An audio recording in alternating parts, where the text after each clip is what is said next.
তো যারা এরকম বাসায় কালোজাম মিষ্টি বানায় খেতে চান, তো অবশ্যই এই ক্ষেত্রে একটা জিনিস খেয়াল রাখবেন। কালোজাম মিষ্টিটা কিন্তু অবশ্যই আপনারা ছানাটা করার পরে ছানাটা কমপক্ষে 12 থেকে 13 ঘন্টা ফ্রিজ করবেন, তাতে মিষ্টিটা অনেক ভালো হবে আর মিষ্টিটা ফুলবে। আর সাদা মিষ্টির ক্ষেত্রে 2 থেকে 3 ঘন্টা ফ্রিজ করলেই আনাপ, তাতে সুন্দর হবে। তো ছানাটা ফ্রিজ করলে ছানাটা অনেক সুন্দর হয়, ছানাটা মোলায়েম হয়, তার জন্য মিষ্টি অনেক ভালো হয়। তো অবশ্যই চেষ্টা করবেন ছানাটা একটু ফ্রিজ করে কাজ করবেন, তাহলে দেখবেন যে মিষ্টি ভালোভাবে ফুলবে আর মিষ্টি সুন্দর হবে ইনশাল্লাহ, আশা করি। আর একটা জিনিস খেয়াল রাখবেন, যখন ছানা যখন কাটবেন, কাটার পরে একটু পরে কিন্তু ছানাটা ঝোলাই দিবেন না, কিছুক্ষণ লেট করবেন, যেমন একটু হালকা হালকা গরম থাকে ওই সময় ছানাটা ঝোলাই দিবেন।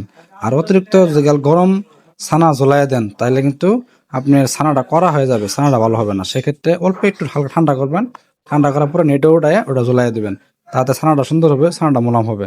আর চেষ্টা করবেন যে হ্যাঁ ছানাটা সবসময় খেয়াল রাখা যে একটু পর পর ঘুরাই ঘুরাই দিয়ে দিয়ে পানিটা নির্গাবেন।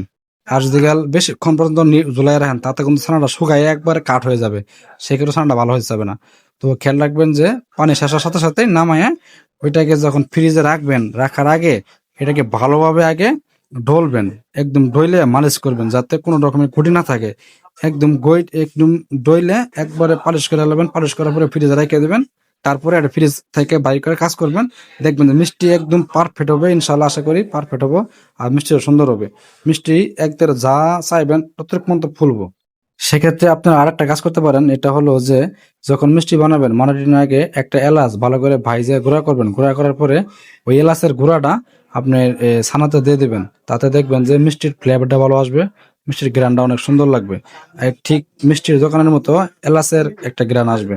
আর এরকম যারা মিষ্টি বাসায় বানায় খাইতে চান তাদের জন্য অনেকগুলো ভিডিও আমার পেজে দেওয়া আছে, চাইলে ওখান থেকে দেখে নিতে পারেন। ছানা কাটা, ছানা কিভাবে বানায় আর কি কি করি, দুধ কিভাবে জাল দেই বা সম্পূর্ণ রেসিপি দেওয়া আছে। সবাই ভালো থাকবেন।